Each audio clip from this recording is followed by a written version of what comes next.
Okay, now that we have our show file created, let's get in and start setting up the actual show.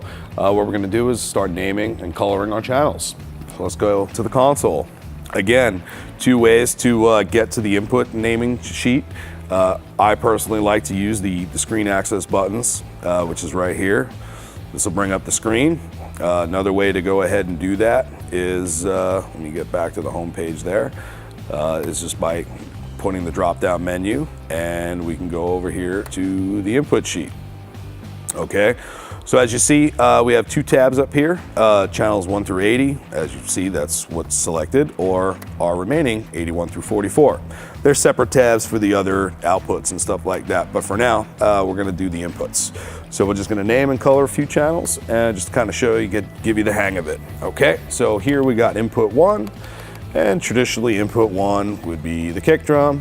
One little tip here, if we hit the tab button on the keyboard, that'll bring it down to the next channel. Then we have our snare, we can have a hi-hat, and our rack tom, I just like to call it RT, floor tom, and then we'll call this overhead left and overhead right. Oops, as I messed up there. So let's bring that back, and overhead right, and typically it would be bass next. So for now, we have all of our names there. Now let's go ahead and color it. So we can say, I like to use blue for my drums. So as you see, you have all these different options here for drums. You know, if we wanted to, we can make the bass, let's make him purple, whatever. It's just makes life easy for visual representation.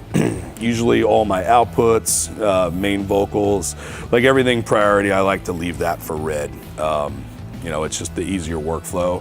Whatever works for you, but that's how easy it is to name and color input channels. Very, very simple to do.